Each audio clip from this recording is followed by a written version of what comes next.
Picture this. You're living in a world that is highly interconnected, technologically advanced, and incredibly prosperous. We're talking about a vast, thriving network of powerful empires dominating the known world, trading essential resources, engaging in complex diplomacy, and building these absolutely monumental palaces. And then, imagine almost all of it burning to the ground, seemingly overnight. Welcome to This Explainer. Today, we are unraveling one of history's absolute greatest mysteries, the Late Bronze Age collapse. We're going to see exactly how the ancient world's most advanced network of civilizations rapidly fell apart, leaving nothing behind but ash, ruined cities, and centuries of total darkness. Let's get into it. This right here is the core question we need to answer today. How did the ancient world's most powerful empires completely vanish in a span of just 50 years? What's absolutely critical to understand right off the bat is the astonishing, frankly terrifying speed of this historical end of the world. We naturally tend to think of civilizational collapse as this really slow, centuries-long fade-out. But here, we are looking at a brutal, incredibly concentrated half-century.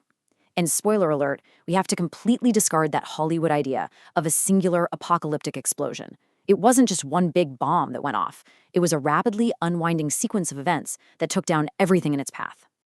Okay, let's dive into Section 1, the Bronze Age system. To really grasp how this world ended, we first need to set the stage of what this ancient world actually looked like before disaster struck. We have to see the sheer scale of the tragedy here.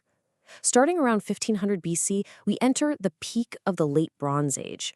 For roughly 300 years, you have incredible, unprecedented prosperity. But then, right around 1250 BC, we start seeing the early rumblings of instability. By 1220 BC, the collapse officially kicks off. And by 1170 BC, just 50 years later, guys, the major empires have sequentially fallen like dominoes. Just think about that for a second. 3 whole centuries of building, utterly shattered in just 5 decades. Now, the secret to their 300 years of success was also, ironically, their ultimate fatal flaw. They formed what historians like to call the Late Bronze Age concert of powers. Think of it as a highly interconnected system. You had Egypt, the Hittites up in Anatolia, the Assyrians and Babylonians in Mesopotamia, and the Mycenaean Greeks over in the Aegean. And they were deeply reliant on long-distance trade. Here's why. To make bronze, which was literally the essential metal for all their weapons and tools, you need copper and tin. The catch? Those 2 elements are almost never found in the same place. This forced them to trade across vast distances. But because they were so deeply economically connected, a localized crisis wasn't going to just stay local. It could easily become a regional contagion. Which brings us to Section 2, drought and food shortages. This is the fatal trigger of the collapse. But before we look at the symptoms, the burning cities and fallen kings, we absolutely must understand the underlying disease. First, let's clear the air and toss out the bad theories. For a really long time, people blamed the collapse on external factors. But historians now know there was no Dorian invasion where foreign Greeks swept in. Modern translations of their Linear B script actually prove the Mycenaeans were already Greek and had been there for centuries. And we can also totally rule out massive volcanic eruptions. The timelines from major volcanoes like Thera or Hekla simply do not match up with our 1220 to 1170 BC collapse window. So if it wasn't foreign invaders and it wasn't a giant volcano, what on earth was it? Well, the real culprit was a rapidly changing climate. Now, what's really interesting about this is the massive geographic disparity. This is key. When the climate in the eastern Mediterranean suddenly became unusually dry around the 1190s BC, it didn't hit everybody equally. On one hand, you have regions entirely dependent on rainfall agriculture, places like Greece, Anatolia, and the Levant. They were incredibly vulnerable. No rain literally meant no food, period. On the other hand, you have irrigation agriculture down in Egypt and Mesopotamia. Because they relied on massive, predictable river systems like the Nile, they were buffered from the absolute worst effects of a sudden drought. This stark divide is exactly why certain empires starved first. And this brutally illustrates the systemic domino chain that followed. We start with step 1, that unusually dry climate. This immediately forces step 2, repeated severe harvest failures. Now keep in mind, these were top-heavy palace economies where the kings and temples totally controlled the food supply. The social contract of the time was basically the king talks to the gods bring rain, and the king feeds the people. But when the rain stopped, step 3 hit hard. the food systems buckled under the massive weight of their bloated bureaucracies and standing armies. Finally, step 4, famine breeds unrest. Starving citizens essentially broke that social contract with their kings, leading to outright rebellion, mass migration, and desperate, violent raiding. Let's move to section 3. Mycenaean Greece falls first. So where did this deadly contagion actually start? Well, because Greece was entirely reliant on that rainfall agriculture we just talked about, they fractured first. Around 1250 BC, we see them desperately building up massive, thick fortifications at places like Thebes. They clearly knew trouble was brewing. These were the early signs of internal stress and likely serious peasant unrest due to early food shortages. But by 1200 to 1180 BC, the absolute breaking point is reached. Basically, all of the grand palace centers in Greece are completely destroyed. And they weren't just conquered by some outside force. They were burned to the ground and abandoned forever. It was a total systemic collapse from within. Following the timeline, we hit section 4. Collapse spreads eastward. Once Greece fell, the dominoes really started tumbling eastward, spilling over into Anatolia and the Levant. And this is where the archaeology becomes deeply human and honestly incredibly tragic.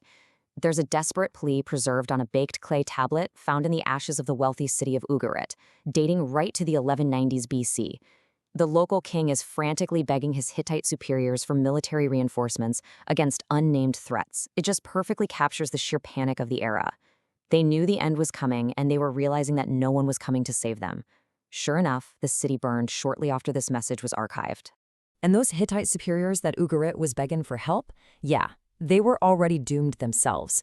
The once mighty Hittite Empire in Anatolia was already on the back foot from previous costly wars. When you combine their strict reliance on rainfall agriculture with sudden, brutal harvest failures, a total loss of the international bronze trade, and waves of desperate raiders pushing in from the recently collapsed West, they simply couldn't survive the weight of it all. Centralized Hittite power completely vanishes by 1170 BC. Their grand capital city was destroyed, abandoned, and swallowed by history. Which brings us to the final domino in section 5, Sea Peoples and Egypt. With Greece, Anatolia, and the Levant totally up in smoke, this contagion of chaos rolled toward the absolute last major power left standing, Egypt. And with it came the arrival of these terrifying, mysterious invaders. If you've ever heard anything about the Bronze Age collapse, you have probably heard of the Sea Peoples. The Egyptian pharaohs carved these massive, highly boastful inscriptions on their temples detailing epic do-or-die battles against these invaders coming from the sea. But we really have to ask, who exactly were they? They definitely weren't random sea monsters, and they weren't some unified invading empire.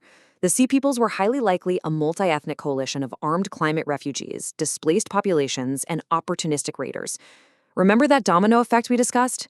As those rainfall-dependent palaces in Greece and Anatolia collapsed from severe starvation and unrest, it created massive waves of desperate survivors. Many of these people were former soldiers and sailors who had just lost their jobs in the old palace economies. They got on boats and rolled like a tidal wave across the Mediterranean from west to east, simply looking for food and survival and taking what they needed by force. They eventually crashed right into Egypt. But Egypt was already dealing with its own mountain of problems. In 1188 BC, they suffered a massive internal civil war. In 1180 BC, they faced heavy incursions from Libyans to the west. And then, right around 1179 BC, the Sea Peoples arrive at their shores. Now, because Egypt had the Nile's river irrigation, they hadn't starved like the others, which meant their state was just barely strong enough to fight back. And they did. They repelled the Sea Peoples in these massive historical battles. But the ultimate outcome? Egyptian power was entirely spent. They technically survived the collapse, but they entered a long, slow, irreversible decline. Let's look at the fallout in Section 6, Aftermath and the Dark Age. So what actually happens when the dust settles and the ash cools down? I want to pause and emphasize this staggering number one more time, 50. It took just 50 years, from roughly 1220 to 1170 BC, for a vast, globally interconnected, highly prosperous Bronze Age world to completely and utterly shatter. Historians use this brilliant analogy for the archaeological evidence we have of this specific time, the lightning bolts at night. Just think about it.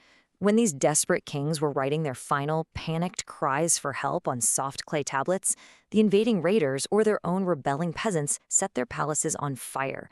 That destructive fire literally baked the clay into hardened ceramic, perfectly preserving their final moments for us to dig up over 3,000 years later. It's like a flash of brilliant lightning illuminating the entire world, right before the power goes out entirely. And the power really did go out. We enter a brutal, uneven Dark Age. Over in Greece, the collapse was so incredibly severe that they completely lost the ability to read and write. The linear B script literally vanished from history. Monumental stone building completely stopped for centuries. The massive global trade networks that supplied the world with bronze completely disintegrated. But from the ashes of all this political fragmentation came a fascinating silver lining.